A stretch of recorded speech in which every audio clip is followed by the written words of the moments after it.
강훈이가 실제로 얼마만큼의 힘을 디뎌야지 높이 튀어오를 수 있을까를 계산해 볼 수 있어요. 전투기 비행사들이 훈련을 받을 때 기절하는 중력과 속도가 6G예요. 정말 어마어마한 큰 힘이죠. 오늘도 재미있는 과학 이야기를 전해드릴 한양대학교 응용물리학과 교수 손승우입니다. 여러분, 드라마 무빙 혹시 보셨나요? 드라마를 보는 내내 문득 그런 생각이 들더라고요. 과연 실제 사람이 빠른 속도로 뛰어가 날 수 있다면 어느 정도의 힘이 필요할까? 그게 가능은 한 걸까? 하고요. 드라마 무빙 속의 물리학 이야기입니다.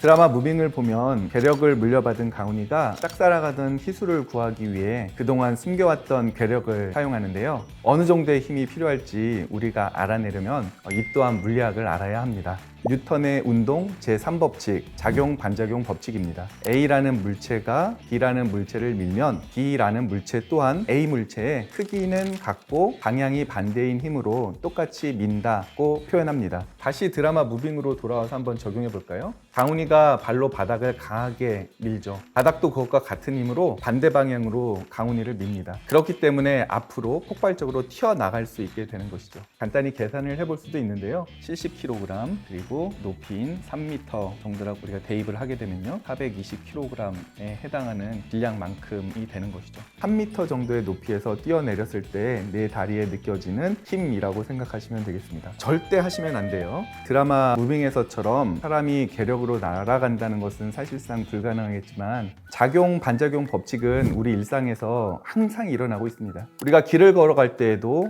보트를 앞으로 나가게 할 때에도, 총을 쏠 때 우리의 몸이 뒤로 물려나는 것도 다 작용 반작용 법칙이 있기 때문에 가능한 것입니다. 이런 작용 반작용 법칙이 대표적으로 활용되는 곳이 로켓 발사체입니다. 과학 축제에서 페트병으로 만든 물로켓을 본 적이 있을 텐데요. 이 페트병으로 만들어진 로켓의 윗부분에는 고압의 공기와 물로 채워져 있고, 페트병 로켓이 날아가기 위해서는 물을 내뿜는 힘을 이용해야 합니다. 이때 생기는 반작용의 힘으로 하늘로 솟구쳐 오르게 되는데요. 이 반작용의 힘, 이것을 우리가 추력이라고 합니다. 이 추력으로 앞으로 나아가게 되는데요.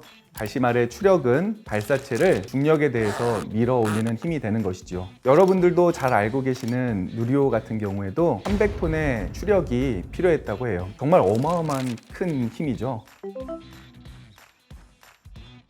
발사체가 큰 추력을 얻기 위해서는 두 가지 전략이 필요합니다. 동시에 분출되는 기체의 양이 많을수록 유리하고요. 또 그 기체의 속도가 빠를수록 추진력이 커지게 되는데요. 그러기 위해서는 연료를 많이 싣고 가야겠죠. 하지만 연료의 양이 많다면 그 연료의 무게만큼 추력을 더 키워야 하고, 추력을 더 크게 하기 위해서 다시 더 많은 연료를 필요로 하게 됩니다. 해결하기 위해서는 같은 연료 양에서 효율을 높여 기체가 빠르게 분사되도록 해야 하고, 그것을 달성한 것이 바로 다단연소 사이클 엔진입니다. 자, 앞서 말씀드린 것을 좀 더 자세히 한번 설명드려 볼까요? 발사체의 추진력을 높이기 위해서는 짧은 시간에 더 많은 기체가 뿜어 나올 수 있도록 해야 돼요. 그러기 위해서 발사체의 심장이라고도 불리는 터보펌프를 통해서 고압으로 연료와 산화제를 밀어 넣습니다. 기존 가스 발생기 방식의 터보펌프를 돌리는 데에는 사용한 연소를 터빈 배기구를 통해서 외부로 배출해 버리고 마는데요. 다단연소 사이클 엔진의 경우에는 산화제와 일부 연료를 산화제 과잉가스를 만든 다음에 터빈을 돌리는 데 사용하고, 다시 연소기로 보내서 연료와 함께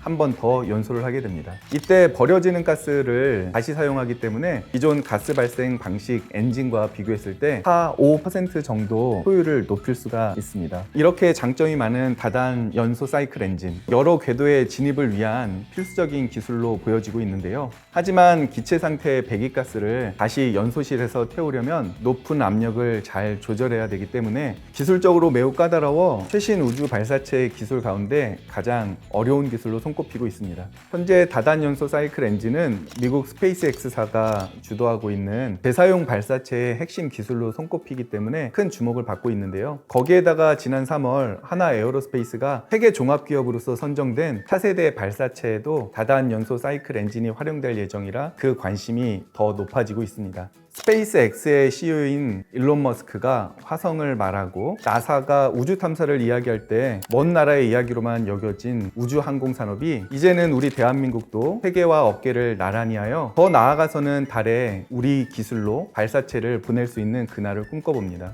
이렇게 알아본 작용, 반작용의 법칙과 그것이 적용된 발사체 이야기 어떠셨나요? 앞으로도 물리와 관련된 재미있는 과학 이야기들을 폴리물리과학과 물리 콘텐츠를 통해서 여러분들께 소개해 드리도록 하겠습니다. 지금까지 물리를 사랑한 남자, 물리학자 손승우였습니다. 감사합니다. 강훈이가 표면에서 튀어오르는 상황을 한번 생각을 해보도록 하죠. 땅에서 발을 디디면서 힘을 가해서 얻었던 어떤 속력을 가지고서 운동 에너지를 만들게 되는데요. 그때 가한 힘은 이런 식으로 표현해 볼 수 있습니다. 70kg 그리고 높이인 3m 정도라고 우리가 대입을 하게 되면요. 그때 가훈이가 다리를 굽혔다가 쭉 펴는데 사용한 거리는 0.5m라고 하면은 이 4200줄이라고 하는 것을 우리가 질량으로 생각을 해보면은 420kg에 해당하는 질량만큼이 되는 거죠.